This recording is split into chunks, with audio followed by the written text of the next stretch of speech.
Court की जानिब से बहुत बड़े अहम फैसले आज किए गए हैं। आज की सुप्रीम कोर्ट जिसने कल भी इलेक्शन कमीशन और चीफ इलेक्शन कमीशन को आज यहां पे और कल तलब किया था और बार बार पूछा जा रहा था कि आप लोग इलेक्शन क्यों नहीं करवाना चाहते, क्या मजबूरियां हैं, किस तहत आप इलेक्शन नहीं करवाना चाहते। और दूसरी बड़ी अहम चीज थी जिसमें उनका ये सुप्रीम कोर्ट ने जिसके ऊपर सो मोटो लिया हुआ वो ये है कि पंजाब में ब्यूरोक्रेसी किस कानून के तहत जो है वो रद्द बदल की गई है, मतलब ब्यूरोक्रेसी को तब्दील किया गया है, कौन से कवानीन के ऊपर जो है आप लोग कर सकते हैं।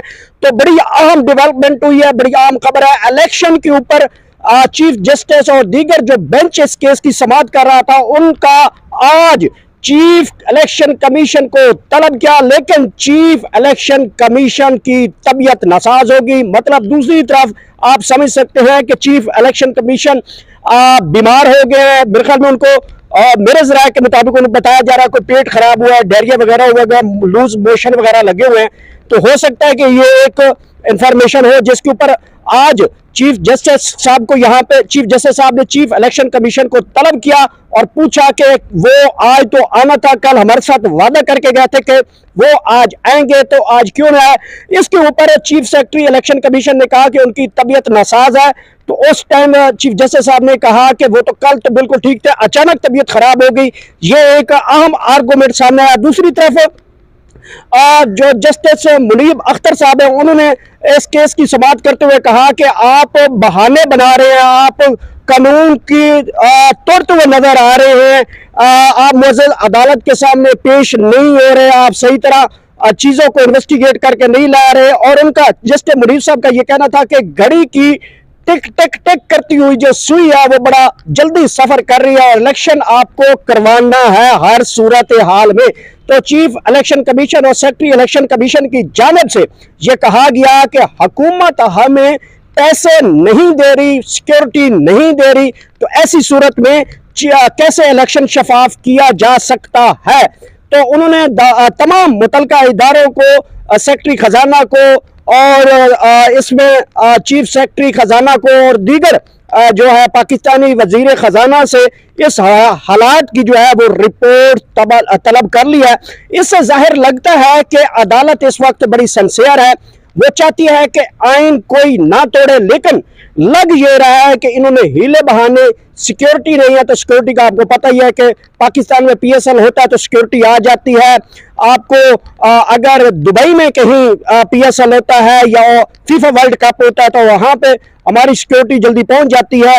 इसी तरह अगर तुर्की में जो है वो हालात ऐसे हैं तो वहां पे हमारी फोर्सेस पहुंच जाती हैं और सिर्फ पाकिस्तान के आइन के मुताबिक पाकिस्तान की जमहूरियत को आगे बढ़ाते हुए, और सिर्फ ये है कि यहाँ पे सिक्योरिटी नहीं है, पैसे नहीं है। शायद यही वजह है कि जिसकी वजह से ये हीले बहाने बनाए जा रहे हैं। इसके ऊपर आज बड़ी एक अहम चीज वो थी कि पंजाब में जो ब्यूरोक्रेसी के तबादले किए गए हैं उसके ऊपर बड़ी जो है वो आज बहस रही। और इसकी बड़ी खबर यह है कि गुलाम मोहम्मद डोगर जो कि सीसीपीओ लाहौर, जिसको इलेक्शन कमीशन ने उनका टर्मिनेट किया था, उनको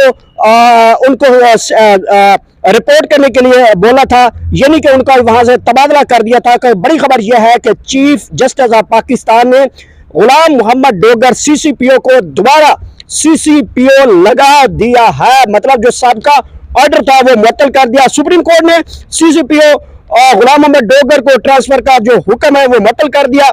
सीसीपीओ गुलाम मोहम्मद डोगर निगरान हुकूमत ने 23 जनवरी को Punjab service and general administration department में यह रिपोर्ट करने के लिए बोला था। सुप्रीम कोर्ट में पुलिस अफसरान के ट्रांसफर पोस्टिंग का मामला पहले ही अदालत में जेर बहस है। तो लग ये रहा है कि जिस तरह की ये गैर कानूनी है, ये गैर कानूनी हालात में अगर कोई पोस्टिंग करता है तो वो निगरान सेटअप कर सकता है। इसके ऊपर मैंने आपको पहले भी इंफॉर्मेशन दी हुई है कि निगरान सेटअप का मतलब ये होता है कि जो मौजूदा हालात हूं उसी को टेक करके, उसी के सहारा लेकर, ब्यूरोक्रेसी हो या फिर कोई और इंतजामिया एडमिनिस्ट्रेशन हो, तो निगरान सेटअप कोई बड़े जो है तबादले नहीं कर सकता, गैर मामूली हालात में वो तबादले नहीं कर सकता। तो ये एक निगरान हुकूमत आते ही पंजाब की जो ब्यूरोक्रेसी है जिसमें तमाम डीपीओज, डीसीज, एसीज, SHO तक तबादले किए गए हैं। तो अदालत में यह गेम बड़ा अहम है। गुलाम मोहम्मद डोगर को दोबारा CCPO बना दिया गया है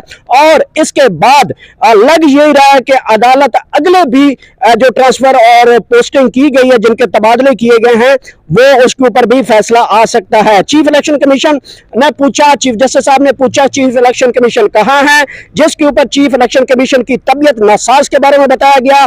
पंजाब में 23 जनवरी को गुलाम मोहम्मद डोगर का जो है वो तबादला किया गया था। निगरान हुकूमत आम हालात में तबादले नहीं कर सकती, यह बड़ी अहम बात है। ये जस्टिस मुनीब साहब ने ये कहा है कि आम हालात में, मैंने पहले भी आपको ये इंफॉर्मेशन दी थी कि जो निगरान सेटअप होता है वो तकर्री और तबादले नहीं कर सकता। निगरान हुकूमत तो आम हालात में तबादले नहीं कर सकती। क्या माजी में कोई ज़बानी अहकामात की मिसाल मिलती है? मतलब आज एक बाउंड्री सी एक हरकत की, यहाँ पे एक अजीब और गरीब हरकत दी इस चीफ इलेक्शन कमीशन ने कि हमने ज़बानी कलामी जो है वो तबादले किए। तो उन्हें उसके ऊपर जस्टिस साहब ने फरमाया क्या माजी में कोई ज़बानी अहकामात की मिसाल मिलती है? चीफ जस्टिस इलेक्शन कमिश्नर के साथ फोन पर कौन राब्ते में था? जस्टिस मुनीब। ये बड़ी आम चीज है, इस चीज को आपने कोट कर लेना, ये बड़ी आम चीज मैं आगे जाकर डिटेल बताने वाला हूं। चीफ इलेक्शन कमीशन के साथ फोन पे कौन बात की, इसी हवाले से चीफ इलेक्शन कमिश्नर ने ही बता सकते हैं। सेक्रेटरी इलेक्शन कमीशन ने बताया कि वो फोन पे किस किस के तबादले किसके कहने पे कर रहे हैं। तो आगे से सेक्रेटरी जो चीफ इलेक्शन कमीशन है वो कहता है कि ये बात तो चीफ इलेक्शन ही बता सकते हैं। चीफ इलेक्शन कमीशन अरकान की मशावरत का पाबंद है, आइन का पाबंद है जनाब, ये जस्टिस साहब कह रहे हैं। इलेक्शन कमीशन 26 जनवरी को तमाम अफसरान के अज खुद नोटिस लिया हुआ है। इलेक्शन कमीशन ने सुप्रीम कोर्ट की ऑब्जर्वेशन की रोशनी में तमाम तबादलों का हुक्म दिया हुआ है। डीजी लॉ, अब डीजी लॉ भी यहाँ पे तलब किए हुए थे और सेक्रेटरी इलेक्शन कमीशन भी तलब किए गए थे। अदालती फैसले की रोशनी में कानून साजी भी हो चुकी है। जस्टिस मुनीब साहब ने यह जवाब दिया उनके आर्गुमेंट के ऊपर। अदालती फैसला सिर्फ सेक्रेटरीज के हवाले से था। जस्टिस मुनीब, इलेक्शन कमीशन तो असिस्टेंट कमिश्नर के तबादलों का हुक्म दिया है। जस्टिस मुनीब, सूबाई हुकूमत की दरखास्त के बगैर कैसे हुक्म दिया जा सकता है? ये बड़ी अहम चीजें हैं। ये जो चीफ इलेक्शन कमीशन और हमारा चीफ इलेक्शन कमीशन है, ये किस कानून के तहत तकर्री और तबादले कर सकता है? और आखिर में जो है आज की जो कार्रवाई की गई अदालत की जानिब से चीफ इलेक्शन कमीशन के हवाले से, तकर्री और तबादले के हवाले से, उसके ऊपर इलेक्शन कमीशन के ट्रांसफर पोस्टिंग रिकॉर्ड पेश करने के लिए मजीद वक्त देने की जो इस्तदा की, मतलब आज चीफ इलेक्शन कमीशन सेक्रेटरी और डीजी लॉ इलेक्शन कमीशन ने वक्त मांगा, दरखास्त दी कि हमें वक्त दें दोबारा। तो मुनीब अख्तर ने रिमार्क दिए बड़े आम है। उन्होंने कहा कि 90 रोज खत्म होने को है जनाब, इलेक्शन कमीशन मजीद वक्त मांग रहा है। यह बड़ी आम चीज है। इलेक्शन कमीशन का काम शफाफ इलेक्शन करवाना है, इसके लिए और वक्त कहां से हम दें?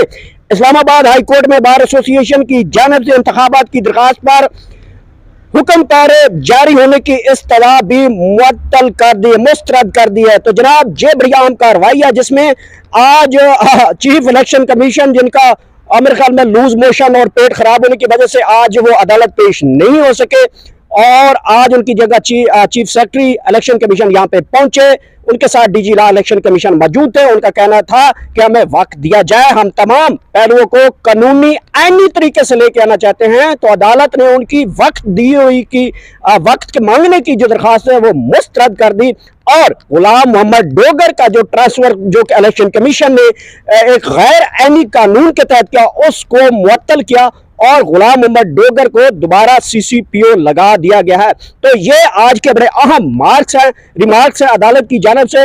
लग यही रहा है कि जिस तरह इस पीडीएम के आला-कार जनाब चीफ इलेक्शन कमीशन और पंजाब की ब्यूरोक्रेसी जिस गैर आईनी कानून में, तो बिल्कुल चीखता रहा कि आप किस कानून के तहत किसी एक DSP, SP, SHO और इवन के आप किसी सेक्रेटरी, AC या किसी का तबादला नहीं कर सकते। निगरान सेटअप का मतलब है जो आपको दिया गया है उसको कैरी ऑन करना है। तो ये एक बड़ी आम चीज है। लग ये रहा है आइंदा रोज में जो 5 रुकनी जस्टिस इस वक्त समाअत कर रहा है, बेंच समाअत कर रहा है सुप्रीम कोर्ट का, वो आने वाले दिनों में इसके ऊपर फैसला सुना देगा। और मुझे लग रहा है कि जो तकर्री और तबादले किए गए हैं, जो धक्कम पेल किए गए हैं, जो कानून तोड़े गए हैं, कानून शिकन के खिलाफ भी अदालत कार्रवाई करेगी। और जो गैर ऐनी तकर्री और तबादले किए गए हैं उसके ऊपर भी अदालत जो है बरहम दिखाई दे रही है। तो लग ये रहा है जो ट्रांसफर पंजाब में किए गए हैं वो वापस हो जाएंगे और घड़ी की सुई जो है वो टिक टिक टिक टिक टिक टिक कर रही है। तो इसका मतलब यह है कि जब जस्टिस मुनीर साहब ने चीफ सेक्रेटरी इलेक्शन कमीशन को बोला कि आप तो वक्त मांग रहे हैं, घड़ी की सुई जो है टिक टिक कर रही है, तो इसका मतलब यही है कि अदालत बिल्कुल आर्टिकल 6 के तहत कार्रवाई कर सकती है। बड़ा हसास मामला होता जा रहा है। चीफ इलेक्शन कमीशन साहब कहते हैं पैसे नहीं है, सिक्योरिटी नहीं है, कोई ताउन नहीं कर रहा, इस सूरत में हम शफाफ इलेक्शन कैसे कराएं? अदालत कहती है नहीं तोड़ सकते। तो ये एक बीच में अब जो गेम फंस गई है।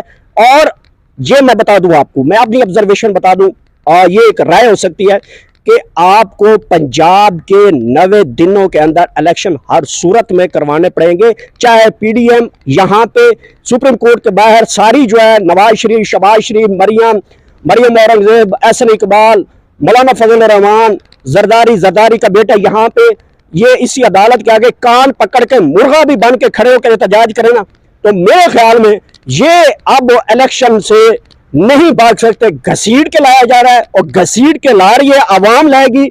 अच्छा एक चीज और है, मैं ये एक राय दे सकता हूँ, हो सकता है इसका कानून का मुझे नहीं पता, अगर कोई कानून जानता है तो ये मुझे जरूर अप्रोच करेगा कमेंट्स में, मैं जरूर उसकी रोशनी किसी से पूछूंगा कि क्या हमारी 22-24 करोड़ अवाम ये 4 रुपया मांग रहे हैं, क्या 24 करोड़ अवाम अपनी जेब से ही कोई फंड जमा कर लें कि ये इलेक्शन कमीशन के मुंह पे मार दे ये पैसे हैं यार, शफाफ इलेक्शन करवा दो, धंधा ही खत्म होता है यहाँ पे आके।